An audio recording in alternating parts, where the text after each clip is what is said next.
Hey everyone, this is Josh from before. I'm here with McFarlane Toys DC Multiverse. Black Lantern Superman from the Blackest Night storyline. Of all the figures from this wave, I think this one was the one I was least excited about. And now seeing him in hand, I think I underestimated him. He looks really cool, I gotta admit.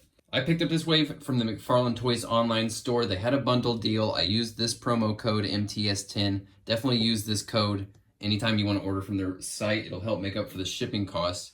And with them coming through with the new stuff in stock lately, they are quickly becoming one of the places that I want to order from more frequently. So I'm recording this review on Monday morning, and we just passed our Kickstarter goal. We did it, folks. We passed 100% funding for the comic book Kickstarter. Notice I'm saying we did this. We did this together. None of this happens without you all. We have made this channel an amazing community for people to make friends and hang out, and now we have together become comic creators by funding a print run of my comic book. And of course, don't forget, if you're not super keen on the comic project, but you still want to show your support for the channel, even pledging $1 is a huge help. So if you're not trying to take too much away from your figure budget, but you want to show a little bit of love for the channel, by all means, $1 is greatly appreciated.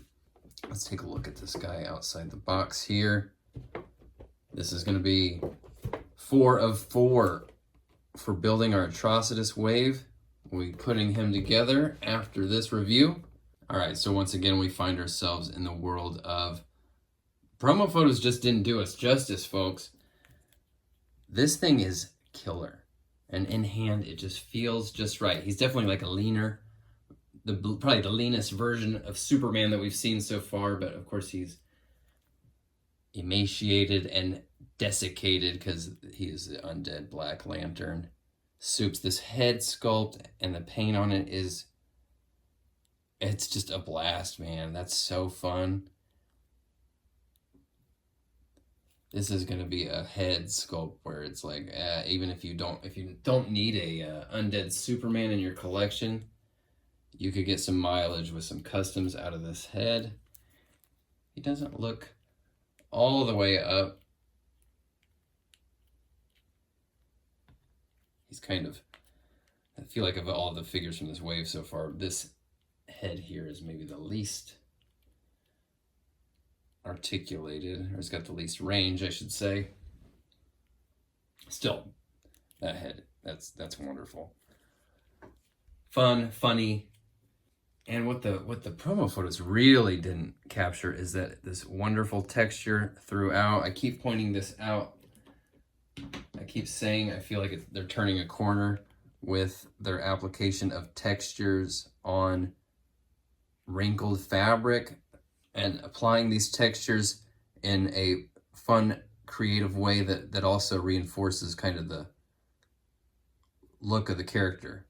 You know, Godspeed and Ghostmaker are some other great examples of just pushing the craft and making these figures look really classy, outclassing the competition at every turn in my book.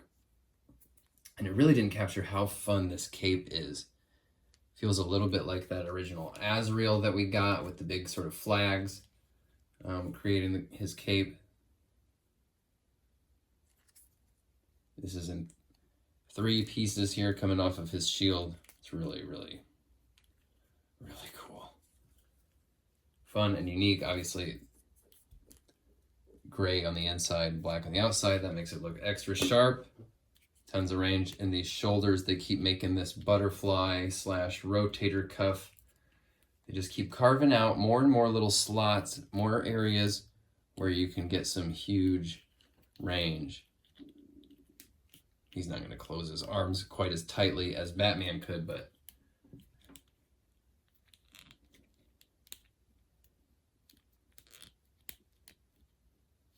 bicep cut works well enough on this short sleeve suit. Definitely getting some paint mismatching where we've got just the cast color plastic and then this lower forearm is painted. Not quite a match. Obviously the pins don't have the sort of rotten flesh texture on them either.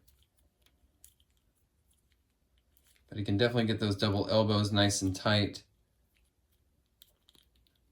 No sculpt on the ball joint wrists.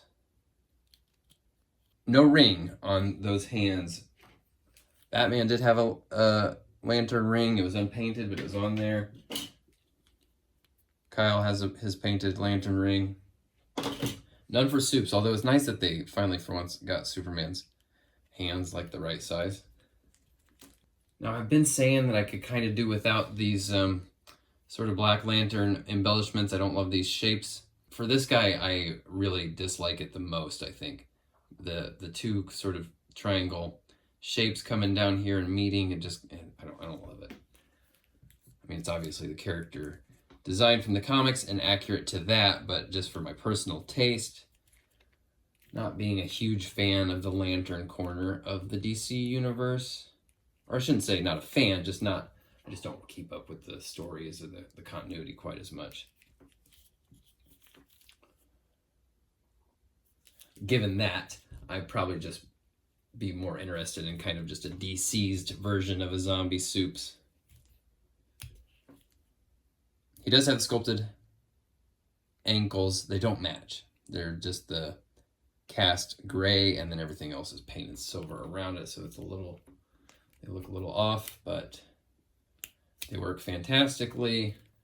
I've definitely got some paint errors. It looks like somebody laid their thumb in the wet paint, and then I think just on the shield in general, the paint feels like it's laying really heavy on there. It doesn't have this really sort of classy, refined look that the rest of the sculpt has. It just feels a little out of place. Not a deal breaker, but that's just part of my, like, his overall costume design I don't love. This figure is killer. And this is a great example of, like, yeah, don't really need this character.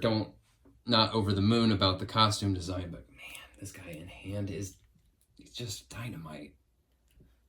This pelvis piece also, as far as a character that doesn't have a belt, I think this is one of the best executed pelvises they've done. You know, there's obviously some separation there. It's not a perfect blend, but it fits real snug there. The piece protruding here actually does help kind of connect it with everything else. They're just getting better and better at this. We're going to be glad in the future when they do start giving us like some of our long-awaited characters. We're going to be glad that they went through the R&D and did the iterative versions of this rubber pelvis piece, because they do keep improving. They're not just resting on their laurels, saying good enough, calling it a day. They keep it pushing. And that's why I keep coming back. So we'll look at him next to the other solo figures from this wave, and we'll be building Atrocitus after this review, like I said. Wow. For a wave of figures that I don't really need, these all turned out really excellent. You know, we've been having some QC issues and stuff lately, and these aren't immune to that. You still get little errors here and there, but these feel really polished. They all feel like the love was put into them. None of these guys feel like afterthoughts or phoned in. Really great stuff.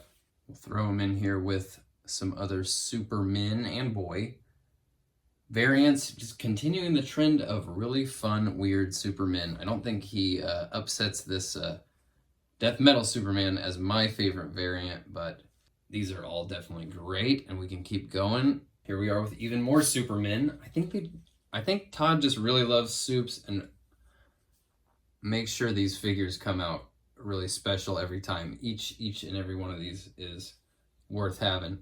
While we're here, you may know that frequent commenters and participants on this channel are inducted into the From Before Figs Rogues Gallery. Today it's going to be our great friend Gabzilla. Gabzilla always showing up for the live streams, leaving comments, hanging out, making friends, participating, getting the conversation going. Much appreciated, Gabzilla. Let's hear it in the comments. Welcome them to the Rogues Gallery. It's a long overdue entry. So that is Black Lantern Soups, folks. Just another great Superman. Every time they kill it with the Superman variants. This guy rocks. The road to building Atrocitus has been very fun, and we will be putting him together in the next video. Until then, thanks again, everyone who has been contributing, supporting, sharing the Kickstarter. We've been hanging out and having a great time on this channel for quite some time now, but it's still just getting started. We have many more successes and celebrations ahead. We will be experiencing those together. And as always, it's great to have friends like you. So until next time, thanks again. I will talk to you very soon. Bye.